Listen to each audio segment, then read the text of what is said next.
was jetzt auch sein kann, ja, kann niemand verifizieren, ob das zusammenpasst. But who gives anything about the movement when you have a dial like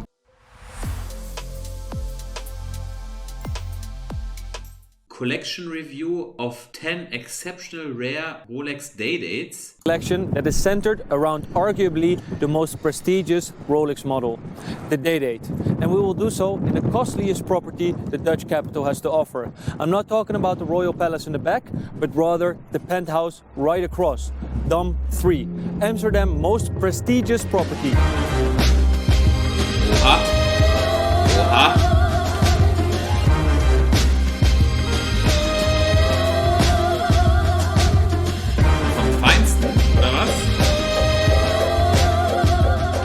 The property is pretty different to my 5th floor flat. However, this one is over 300 square meters with a price tag that exceeds 10 million euro. Quite the setting, but we also have quite the collection. Unfortunately, the gentleman collector that owns these watches wishes to remain anonymous, so you will have to listen to me solely instead. I'm sorry for that, but I know a thing or two about these watches as I was the one who sold it to him. Join me.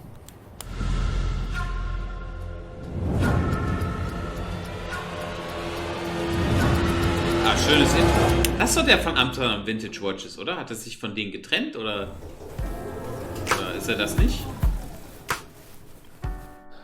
Liefert Lieferando in die Etage. Das ist auch, muss ich sagen, das ist auch sehr, sehr gut. We'll look at his collection in chronological order. But before we do so... Ah, okay. Das ist die Sammlung von dem das Apartment gehört. Sehr, sehr spannend. Okay. Look at my wrist. The wrist check reveals a Rolex Day-Date 6511, which happens to be the very first Day-Date ever.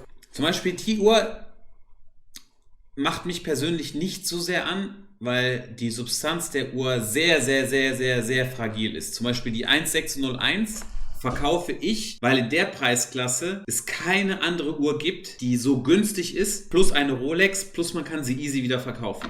Die hier hat wieder ein Collectors Value und wird, denke ich mal, schon teuer sein. Und da bin ich dann schon wieder raus, weil, gucken wir mal, Referenz 6511, lass mal gucken, was die kostet.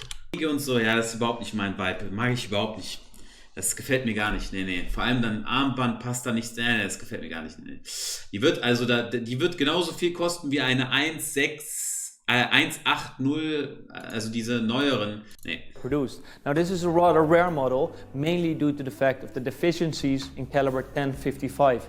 It didn't build up enough power reserve for over midnight to turn the day and the date disc, therefore only produced for a number of years. Ah, seht ihr? Die Uhr schaltet nicht in der Nacht, weil sie zu wenig Power hat. In the early 50s. This watch is rather rare. It's in yellow gold, comes on the original Jubilee bracelet in yellow gold. The date wheel is full red. The brevet crown is still there, but the dial is in rather mediocre condition due to the tarnishing of the lacquer by radium on both the dial as well as in the leaf hands. Schöne Küche. On to the first watch. Die High Ceilings sind sehr nice, ne? Of his collection. Still dating back to the 50s. Whoppa! But a slightly upgraded version of the previous watch we just saw. This is a 6611B. Compared to the 6511B, this one has a bigger slope at the pipe and dial and therefore giving even more depth to the dial. The bezel still is more finely milled. 6611. Guck mal nach. Ja, also gut, das ist, wie Marcel sagen würde, ist Geschmackssache, ne? Aber, also, ich meine, ich bin ja ein Liebhaber, ne? Aber das irgendwie, ne. Also das feiere ich jetzt nicht so sehr. You can call it a coin edge bezel rather than the fluted bezel we saw on later references. It's very exceptionally rare to have this watch in white gold. Ja, some klar. were produced in yellow gold, some were produced in pink gold, but only very few ever saw light in white. This dial is very interesting as the lume plots are rather underneath the hour markers, and of course we find the same material inside the leaf hands. The watch still comes in a very crisp condition with its original president bracelet dating back to the same year. Tja. From the dining area, we go to the living room. And just like the collector itself, this watch comes from Italy. However, the disc is in English. The watch we're talking about is another 6611B. However, quite different, I have to say. This one executed in yellow gold, making it a lesser rare execution. However, most notable, the bracelet, which is not only very long, but is unique to the watch. Possibly this watch belonged to an Italian Epicurean. You know, they love food, and probably he had a lot of pasta in order to fit this watch. However, the bracelet is so finely produced, it's very unlike Rolex, and it's very, very stylish. The dial itself is a glossy gilt dial made by a galvanic procedure, something we see only up until mid-60s, but this watch still dating to the 50s. So unterschiedlich kann die Branche sein, ne? So unterschiedlich. Wahnsinn, Wahnsinn, okay. 1959 to be precise, which still has the very white. Was hältst du von seinem Outfit? Alternative zur Krawatte? Ey, also diese Tücher, das ist überhaupt nicht mein Style. Also sein Sakko und so ist ganz cool, so kann man jetzt nicht sagen. Zweireiher, Piklapell ein bisschen breiter, ist halt kein Bombato. Bei meinen müsst ihr mal gucken, das hat halt so eine Schwungform mit drin. Das heißt, das Revers ist immer so ein bisschen ausgeschnitten und geht nicht so wie eine Kante, weil die Designer, die gehen immer so, als hätte man ein Lineal gezogen. Aber sonst kann man machen, ne? Die Uhren. Markers at the full dial and leave hands again. Ich meine, die Uhr ist alt und so, ne? Man sagt hier unpoliert, aber ey, guck mal, guckt euch mal hier diesen Zustand an, ey, also wenn mir jemand die Uhren anbieten würde, ey, wie soll ich die denn bewerten, ey, das feiere ich absolut nicht. Also das ist zum Beispiel jetzt auch hier das, was fehlt und so, ist ganz normal. Der hat jetzt hier alle Punkte noch von der Leuchtmasse, das ist schön, aber da bin ich komplett raus, da bin ich wirklich raus. Komisch, ne?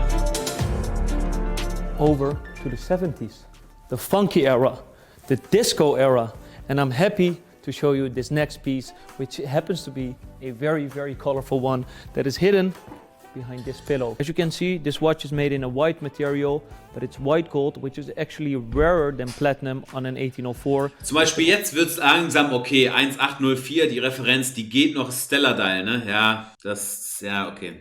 Ich will jetzt auch nichts falsch sagen, aber die Farbe ist jetzt, ist okay. Also be seen due to the fact of the use of smaller diamonds compared to the platinum version. Furthermore, this dial is extraordinary. One might call it the lobster. It has a very, very bright red color, and it's obviously a Stella dial. Stella is the supplier of the lacquer for Rolex dials with very bright colors, and this being a very rare example dating back to 1974. Something funny to notice is the real dial, which means the superlative chronometer officially certified, a very, very stunning example that will definitely not go unnoticed. 1,15,2,2 ist auch verklebt, ja. Full verklebt, nie getragen. I love this view, emphasized by the high ceilings. But I also love this watch. We are talking about another Stella dial, however, this one with a slightly more common color. It is called the Oxblood, also known as the Burgundy Stella dial. This watch was conceived in the 70s. But most notable is its reference 1806. This is the only reference that has the finish on both the bezel as well as the case. And furthermore, the brick bracelet with the same finish. This is called... Krass, ne, dass Leute dann auch, also so vielfältig ist das, ne? Zum Beispiel, wenn ich die Uhren hätte, ich hätte wortwörtlich keinen Kunden. Niemanden. Wer soll mir das abkaufen? Und er hat alle einem Typen verkauft. Der sagt immer, die Uhren feiere ich. Die Uhr feiere ich brutal. Komisch, ne? So ist das. The Florentine finish, it is very extravagant, but was discontinued in 1978, making it quite a rare specimen in combination with the pipe and Stella dial. Sabato.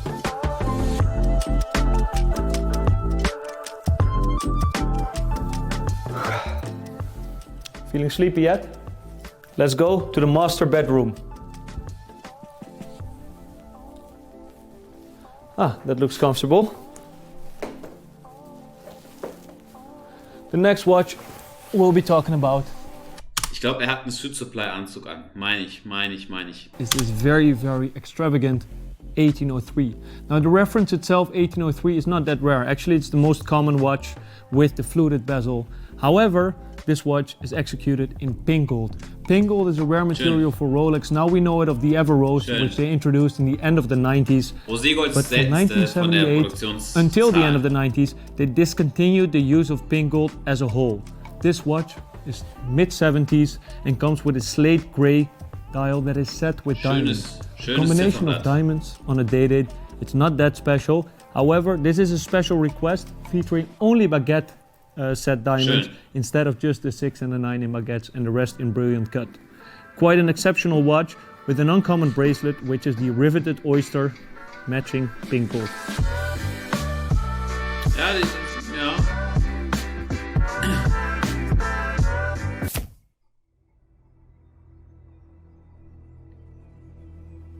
Was passiert jetzt?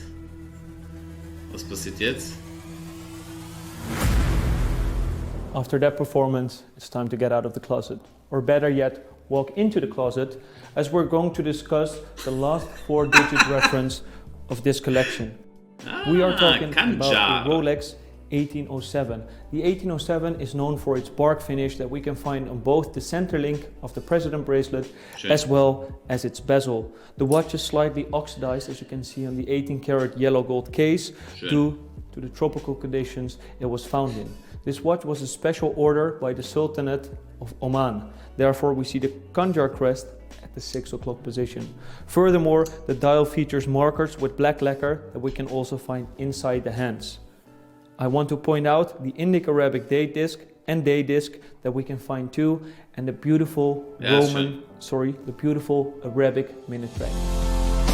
So, jetzt haben wir folgendes Problem, ne? Ich erzähle euch jetzt mal eine Sache, ne? Es gab bei meinem alten Arbeitgeber jemanden, der hat sich auch der hat diese Sachen auch verkauft und so getradet, ne? Das war jetzt überhaupt nicht unsere Baustelle, das war auch ein anderes Unternehmen. Und ihr müsst euch vorstellen, dass viele Händler mit dieser Art von Uhren also viel gefaked haben. Folgendes Problem gibt's jetzt. Also ich sage euch jetzt nicht, dass sich irgendjemand für diese Uhr interessieren wird von euch, aber es ist gut zu wissen. Und zwar, wenn man jetzt diese Uhr hat, generell diese Uhr, okay, dann kann man prinzipiell jedes Ziffernblatt und jede Datumsscheibe nachträglich da einsetzen, okay? Das muss natürlich von der Referenz hier mit diesem Knickblatt und so weiter muss passen, ist klar, ne? Das muss halt mechanisch da reinpassen. Aber ich sage euch eine Sache, diese Ziffernblätter werden zum Teil lose schon verkauft, okay? So, jetzt kann man ja sagen, okay, ne, jetzt baut man das Ziffernblatt irgendwo ein, dann kauft man auch diese Datumscheibe, das kriegt man alles hin. Aber wenn es jetzt darum geht, dass man eine Uhr hat, diese Uhr hier, und man möchte wirklich, dass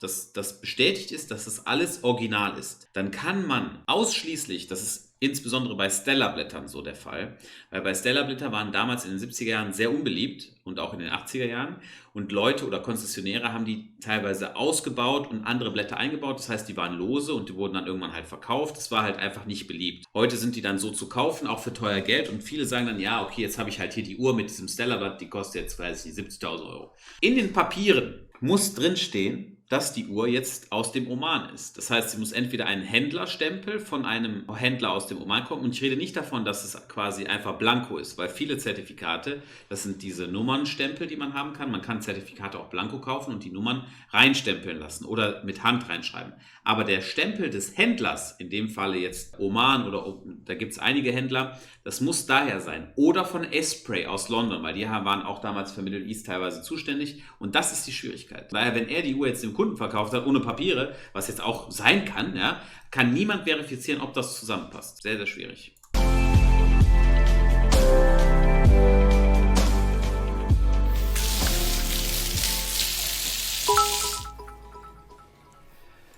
On to his first 5-digit reference of the collection in 18026. The 5-digit reference numbers don't have a pipe and dial anymore, but instead a flat dial, a quick set date function, and the introduction of sapphire crystal after 1978.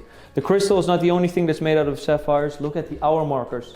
Both brilliant cut sapphires, as well as on the 6 and the 9, a baguette shaped sapphire, perfectly balancing the dial out with the date function at the 3 o'clock position. But wait, there's more. It's super shiny, it's super blingy. Toll. We are talking about a full pave diamond set dial. Same goes for the bezel, which is also encrusted with diamonds. The watch is executed in platinum, therefore reference 1806. Same goes for the bracelet, it's quite a heavy watch.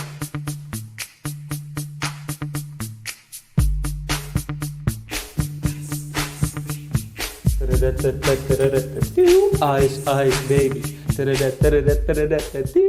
Ice cold. But wait, there actually is more diamonds. turn on the bling. Krass. The 18346 has a double quickset function on the movement.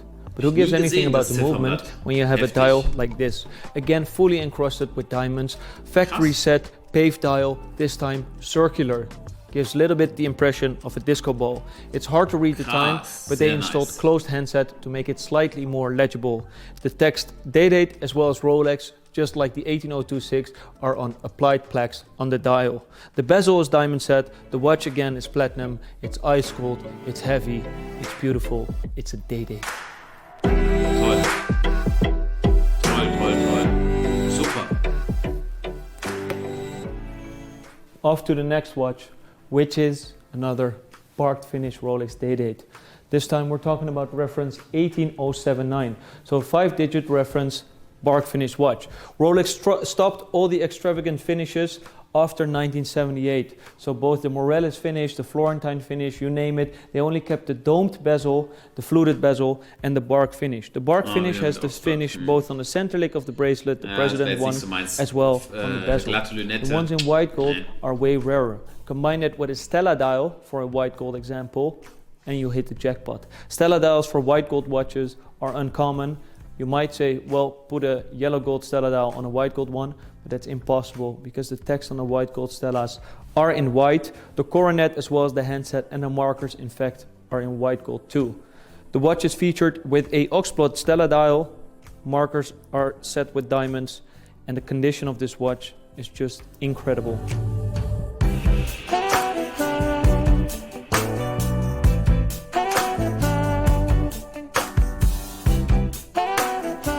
Jetzt kommt er mit einer Aiken um die Ecke, ne?